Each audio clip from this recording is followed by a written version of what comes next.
If you just found this show, you're going to want to start at episode 1. This is the true story of my life. I changed some names and details to protect the innocent. It is marked explicit. Proceed with caution.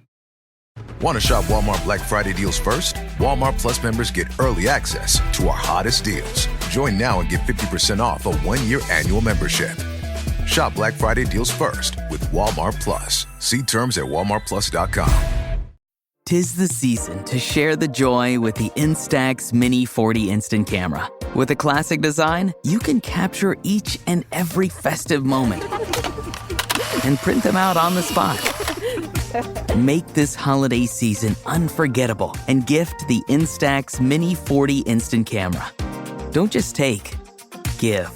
Visit instaxus.com to shop. I believe everyone should have the opportunity to tell their own story. It's the worst way to meet an incredible group of women. You probably think this story is about you. I'm Brittany Yard. This story is theirs.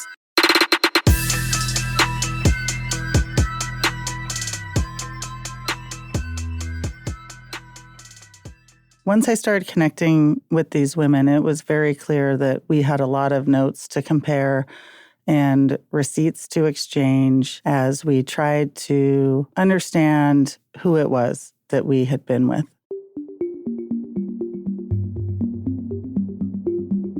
I created a private Facebook group that was just the women that I had connected with.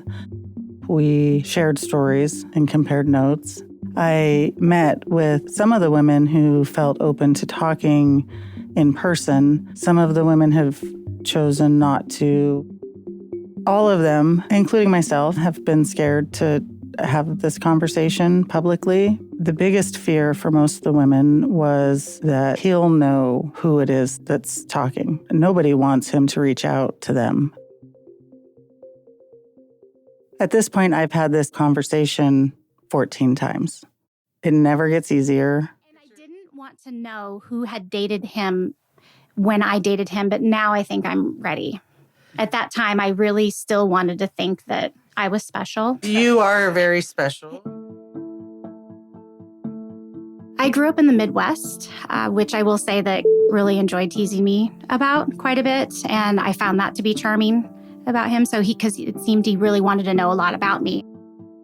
This is Danielle. She's a mom of 2, school teacher, and all-around badass.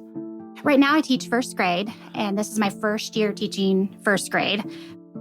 I was married for a second time, and we are divorced. I did stay at home with my 2 children and then went back to teaching.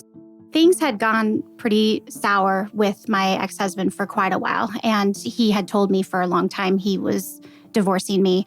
I'm just saying that because letting you know, it was only a matter of months after I moved out on my own with my 2 children that I decided I just wanted to know if I was as horrible and annoying and dumb and ugly and fat as my ex-husband thought I was. I was looking for validation when I got on the apps, and I know now, I think I knew then, but the need for validation was stronger than my wisdom for knowing that that was not a good place to be. She's had a couple bad relationships that have left her feeling like she's less than, and she's not. Every interaction I've had with her and every time we talk, she continuously shows me how strong she is. I saw an ad for Hinge on TV, and I downloaded it. A lot of swipe lefts, like no thank yous. A lot of no thank yous. A lot of no thank yous. Yes, a lot of no thank yous. And then when I came across profile, he seemed so charming, even just from the few things that he said on his posts. Those dimples, though. I know. His main picture, right? And his, there's a sparkle in his eye on his profile picture. So he was just patient, kind, funny. He never pushed himself on me or at me. And I mean physically, but also verbally. He always seemed to, when we were in conversations, to kind of put things out there. The first thing that he said to me when we were on Hinge and I was going through all of the messages and he and I were going back and forth and I knew that I really liked him, I needed to get to bed. So I was getting ready to go to sleep and I was like, well, maybe we can continue this conversation tomorrow. And then I put my phone away, woke up the next morning, and his message was, I really enjoyed our conversation. I'm just going to leave this right here. And he put his phone number. When we first met, I remember seeing him in person for the first time. And I thought, oh my gosh, he looks so much better in person.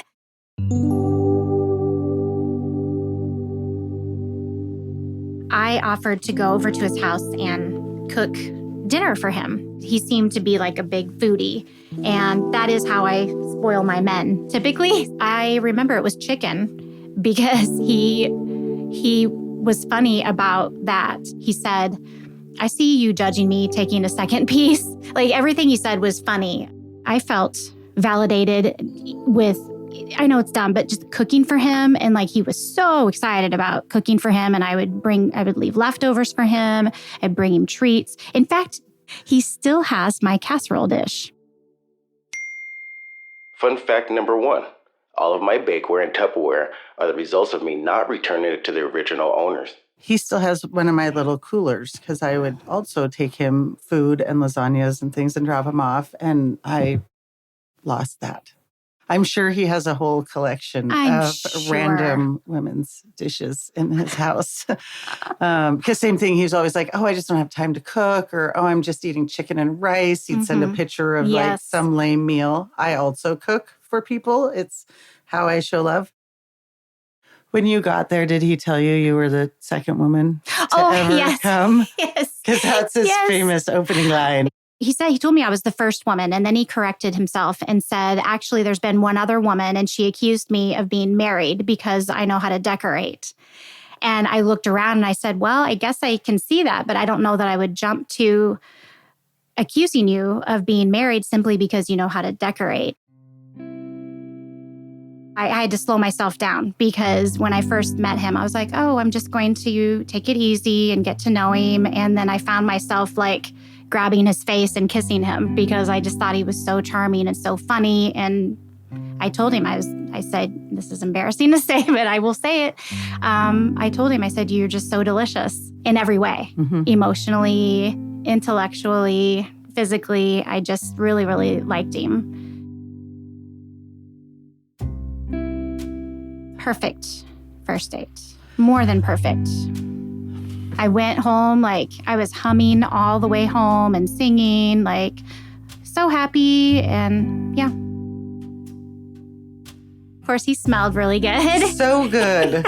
So good. I used to make him put his cologne on sweatshirts and I would take them home with me. I was like, I just need this smell all the time. Well, apparently he understood that that's something that females enjoy. And so he sent a sweatshirt home with me after he did that. Because I was like, oh, you smell so good. And he goes, hold on. And he sprayed some stuff on it, sent it home with me. He's like, I want this back, you know? He must have like a room of sweatshirts. He must. He must. You were his penguin? Is that right? Oh, my goodness. Yes. And that was kind of early on where he's like, I think you're my penguin. Like he just had this huge realization that I was his penguin. And do you know about this? Let me tell you about what penguins, they mate for life. And he just seemed to be so struck by meeting his penguin. And I'm not going to lie, where I was in life, I was a little terrified. I'm like, I don't want to be anybody's penguin. Yeah. I'm going to waddle away. Yeah, I still hadn't gotten completely divorced. My ex-husband was fighting me for everything. And thank goodness we didn't have children together, so we didn't have to argue about that. But he was still stalking me at that point and had even said protective things like, I don't think he's going to want to deal with me. He would say things like that. And I was just a little bit mortified because I didn't want people to know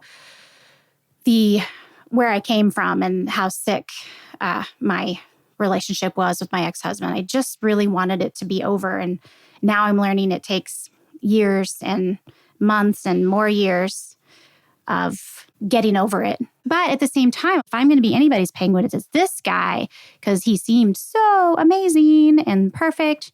But I was a little upset that I had met him at this volatile period of my life. But I was also trying to make sure I was open to good things.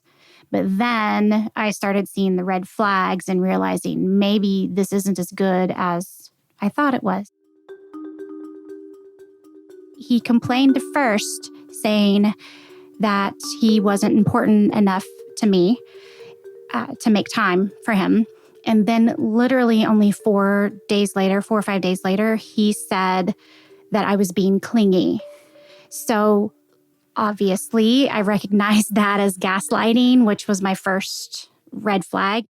We didn't discuss being exclusive. My understanding was that we were. I guess I presumed incorrectly that I was the only one. He never spoke about anybody else, but he did talk a lot. And so because he spoke a lot about his work and family and his son, he also spoke a lot about being a twin, about his sister. Kanon had sent Danielle a photo and said that it was him and his grandma and his twin sister. His twin sister who had the same name as his wife. He sent me the same photo and told me that it was a picture of his grandmother and his stepsister. So on one hand, he would sort of celebrate, oh, I have this sister, she's amazing, we talk all the time. And then the very next moment, he would be telling me, well, I haven't spoken to her in 3 years or something.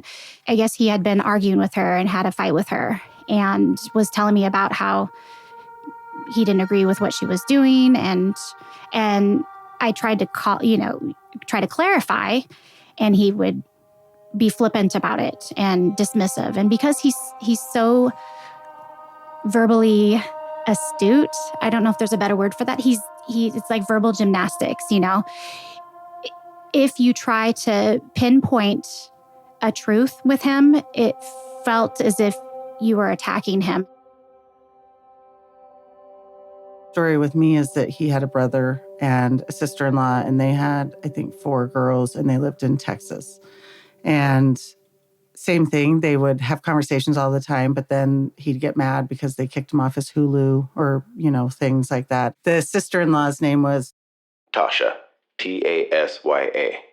And no one spells it like that. No one spells it like that. When I started talking to Tasha, it was very clear that the sister-in-law that had made his dating profile didn't exist. He had used his ex-girlfriend's name in place of that.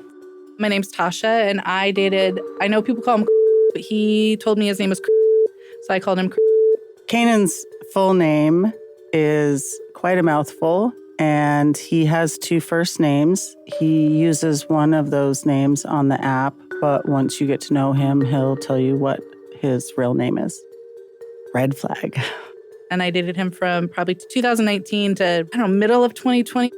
Told me that his brother and sister-in-law lived in Texas and had these kids or whatever. Her name was Tasha. And he had her Hulu account, right? And yeah. And at one point, did you kick him off? Yeah. There was one time I went over to his house and he was in a salty mood, not a bad mood, but just he was kind of complaining about how his brother and sister-in-law had kicked him off of Hulu. They told him that he needed to just pay for his own Hulu and had this whole big dramatic story and was all butthurt that, his brother had kicked him off of Hulu. And so when I first saw your name, because that's how he spelled it, I was like, this motherfucker. We went to IKEA for our first date. He was saying, I need to furnish my house and blah, blah, blah. And I was like, where have you gone? He didn't really know. And I said, you live out there and you haven't gone to IKEA?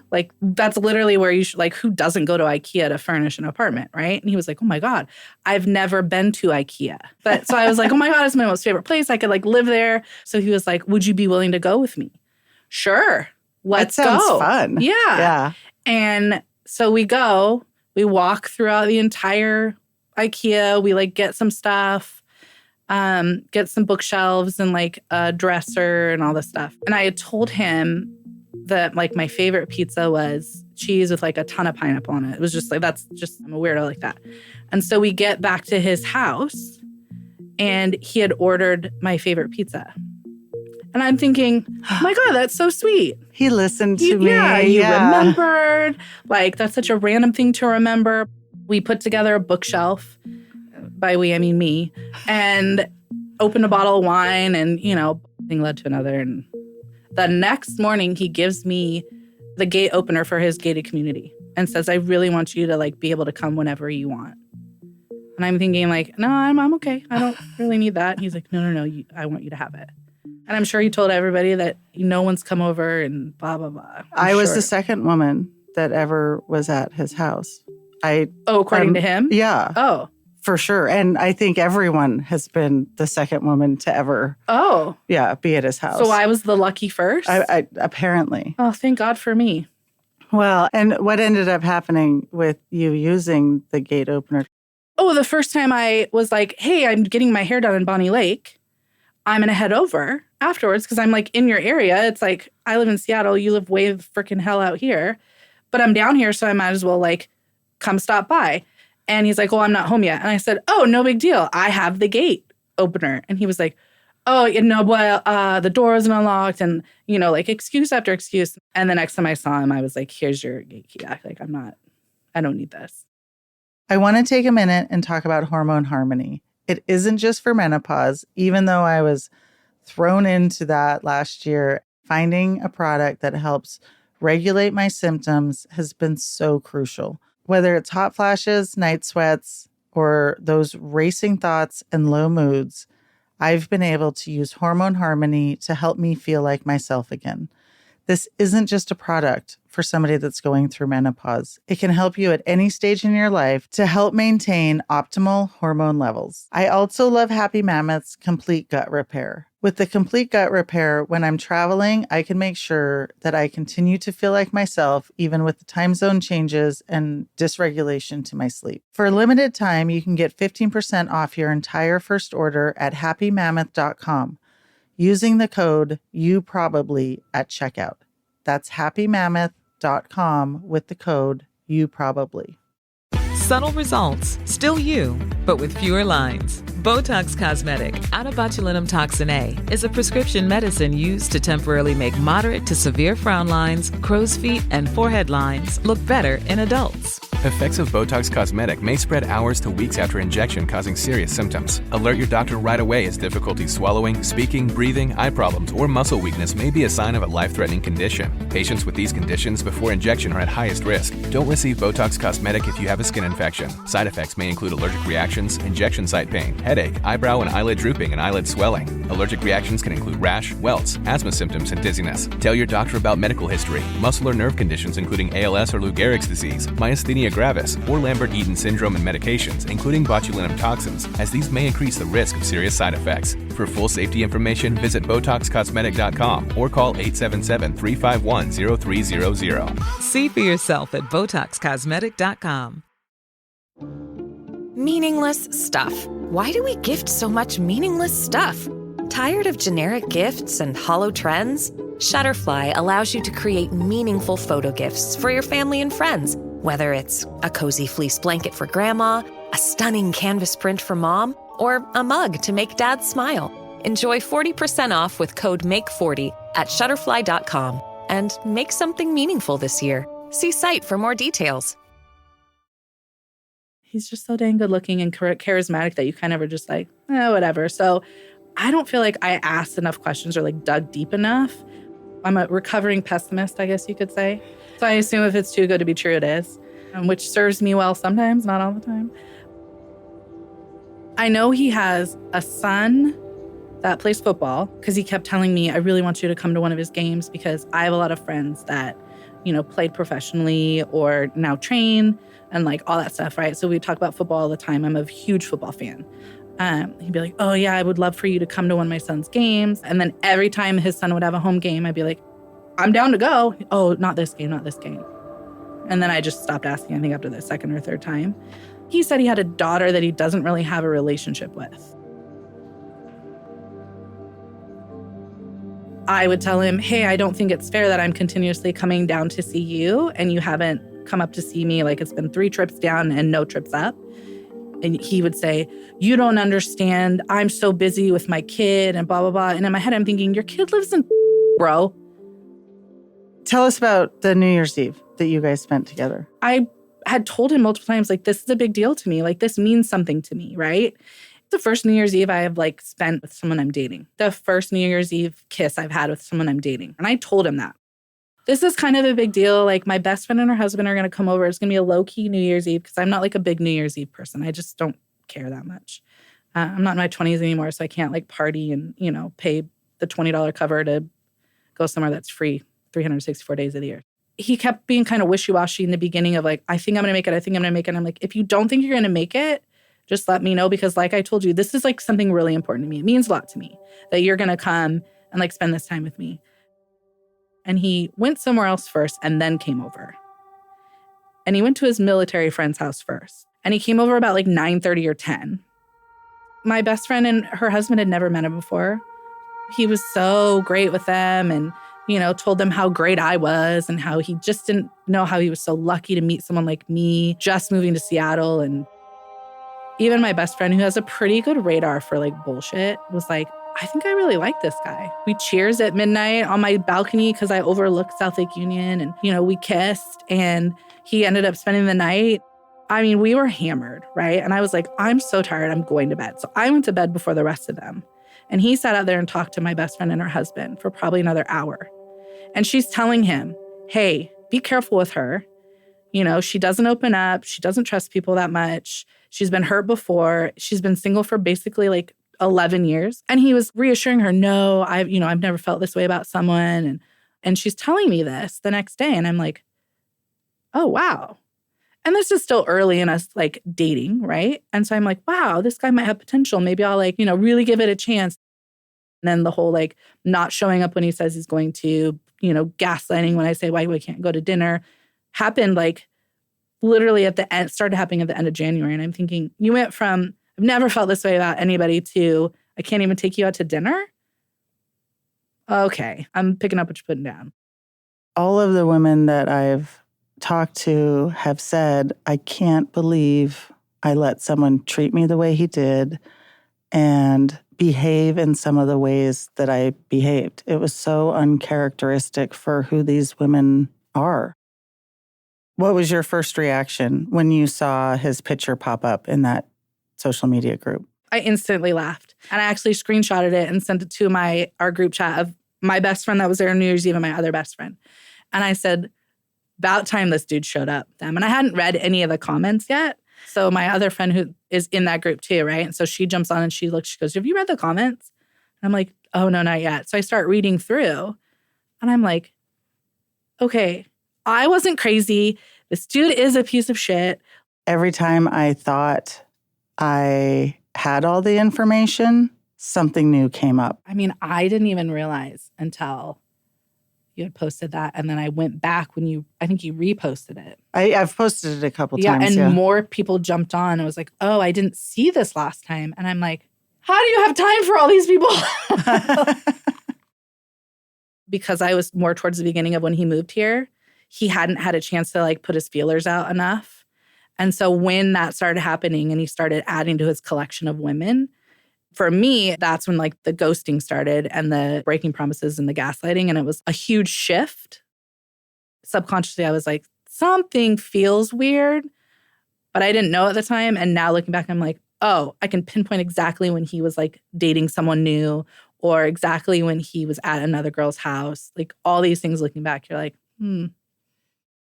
It's incredible in a very sad way, but it's incredible that he's able to do that and read people, like, almost instantly. There are many different stories about his wife. What did he tell you about her? He told me that he was in Atlanta in the military, and she had gotten in a car crash and died in Hawaii. And his son was in Hawaii alone, basically. Like, grandparents are there, I think, but his son was basically alone. So he had to get honorably discharged from the military and move back to Hawaii to take care of his son until he graduated. When I think it can't get any crazier. I worked with people living with specific illness, and it's what I've done for about 15 years now. his son's mother, so his ex-wife, also had that illness. And so she had committed suicide because of her diagnosis. And so he felt really near and dear to his heart because he had a direct relation. And he said something about he felt guilty, like that he didn't do enough to like help her. And that's why one of the reasons she might commit suicide. And so he wanted to work with that population as well. It gets crazier. He told me that he was a Marine in the Middle East, and then he received a phone call that his ex-wife and his son were found in a car, that his ex-wife had overdosed, and his son was in the car with her. They rushed them both to the hospital, and she was in a coma for another 2 to 3 months.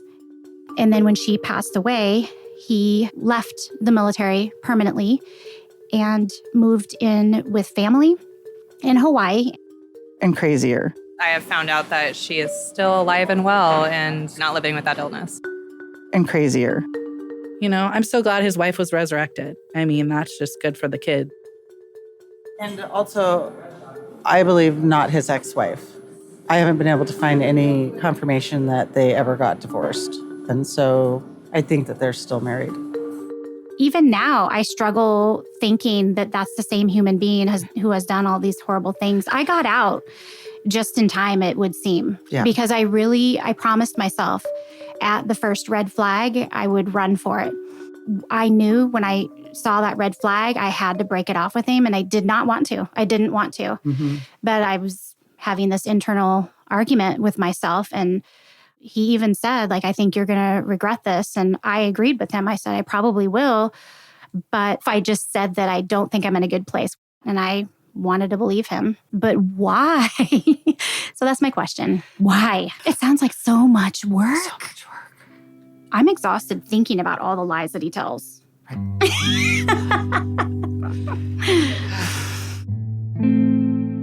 It's the worst way to meet an incredible group of women. But the validation is amazing, I think, for all of us to realize that we weren't the crazy ones.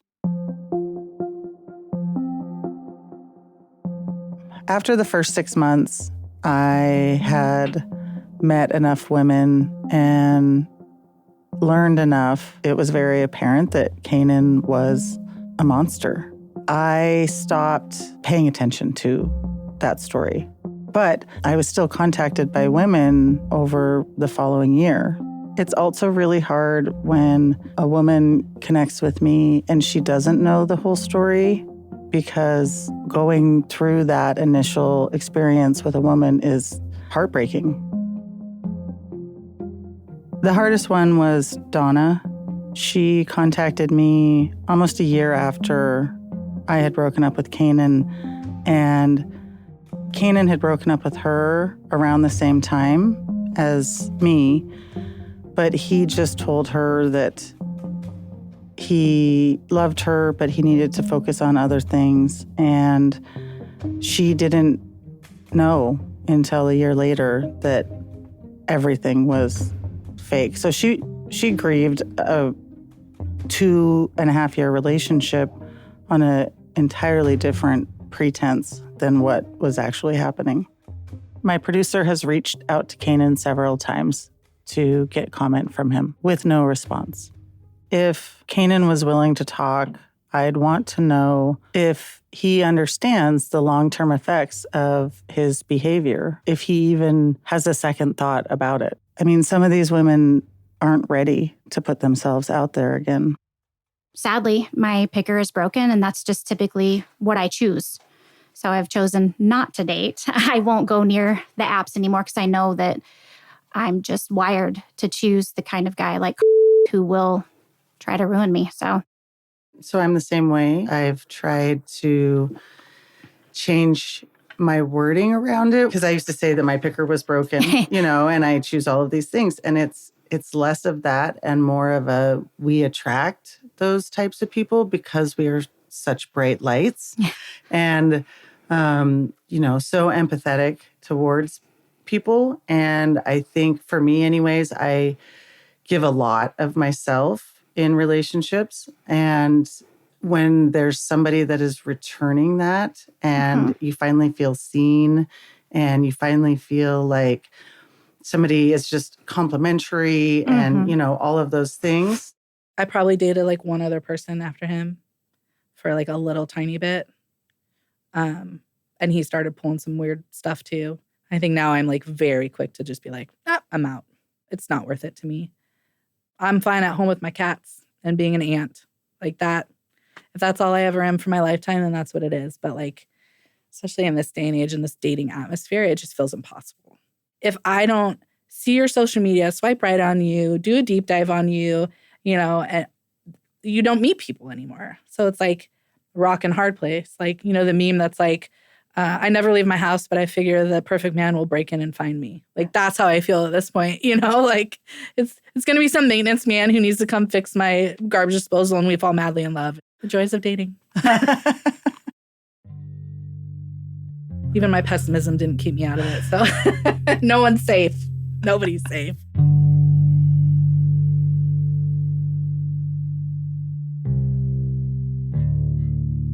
Kanon's lies and manipulation didn't just affect the people that he dated. I met with a woman, Sarah, who was his work wife, whose life and career will be forever changed. It was really wonderful. Like I said, we developed a really close friendship. He told me I was the only person that he trusted at work. Once I started bringing up concerns about like that kind of stuff to him, he like turned on me really quick. I never want to have a coworker ever again because I don't trust people that I work with now.